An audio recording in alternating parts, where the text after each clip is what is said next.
అందరికీ praise the lord. మీకందరికీ ఆత్మీయ ఆహారాన్ని అందించడానికి కొన్ని సత్యాలను బైబిల్ నుండి చరిత్రలో నుండి చదువుతూ మీకు బోధించడానికి దేవుడు నాకు అట్టి అవకాశాన్ని ఇచ్చినందుకు ఆ దేవాది దేవునికి కృతజ్ఞతాస్తుతులు చెల్లిస్తూ ఉన్నాను. ఈ రోజున మన ధ్యానాంశం ఏంటంటే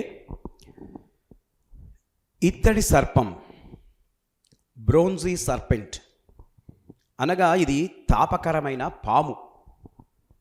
ప్రియమైనటువంటి దేవుని బిడ్డారా, సంఖ్యాకాండము 21వ అధ్యాయము 6వ వచనంలో,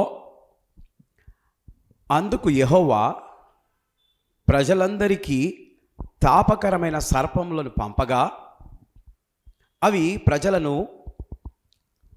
కరువగా ఇజ్రాయేలీలో అనేకులు చనిపోయిరి. చూడండి, పాము కాటు వేసినప్పుడు అవి ప్రజలలో ఒక్కటి కాదు, అనేకమైన సర్పములను దేవుడు పంపించాడు ప్రజల్లోకి. ఎందుకు పంపించాడో నేను తర్వాత చెప్తాను. దానివల్ల చాలామంది చనిపోయినట్లుగా వాక్యంలో మనం చూస్తున్నాం. ఇది 3500 సంవత్సరాల క్రితము మోషే ఇజ్రాయిలీలను పాలస్తీనాకు నడిపించే క్రమంలో పాముల కాటికి అరణ్యంలో చాలామంది చనిపోతూ వచ్చారు. అప్పుడు దేవుడు మోషేతో అన్నాడు, ఆయన ప్రార్థన విని, ఒక ఇత్తడి సర్పమును చేయించి స్తంభం పైన నిలబెట్టు అన్నప్పుడు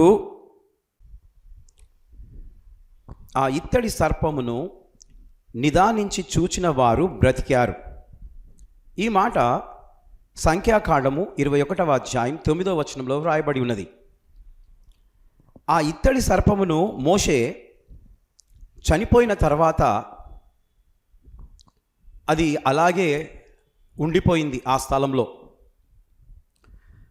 అప్పుడు చాలామంది ఆ యొక్క ఉండిపోయిన ఆ సర్పపు విగ్రహమును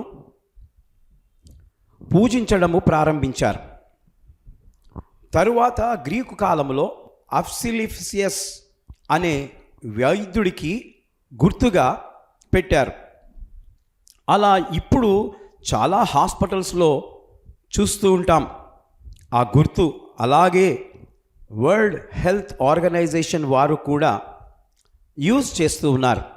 ఎందుకు ఇజ్రాయిలు చనిపోయారు అంటే, దేవునికిని మోషేకును విరోధముగా వారు మాట్లాడిరి అని వాక్యంలో ఉంది. ఈరోజు దేవుని సేవకుని మీద అనరాని మాటలు అంటూ ఉన్నారు, సణుగుతూ ఉన్నారు.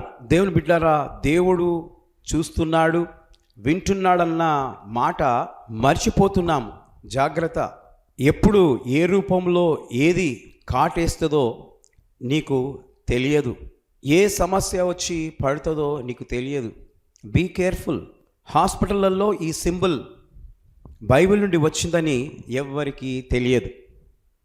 కనుక ప్రియమైనటువంటి దేవుని బిడ్డలారా, ఈ రోజున అలనాడు మోషే పాము కాటుకు అనేకులు చనిపోతున్నారని చెప్పి దేవునికి ప్రార్థన చేశాడు.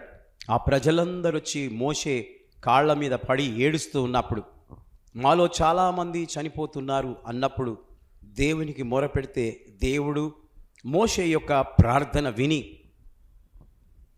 ఆ యొక్క ఇత్తడి సర్పమును చేయించి నిలబెట్టిన తర్వాత ఎవరైతే నిదానించి ఆ సర్పాన్ని చూస్తూ ఉన్నారో వాళ్ళందరూ బ్రతికారు.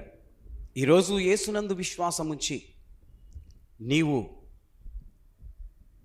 ఏది అడిగినా దేవుడు నీ ప్రార్థనను విని దేవుడు అద్భుతాన్ని చేస్తాడు. కాబట్టి ఆయన యందు మాత్రమే విశ్వాసం ఉంచాలని ఈ మాటలు చెప్తూ ముగిస్తున్నాను. దేవుడి మాటలు దీవించి ఆశీర్వదించును గాక. May God bless you.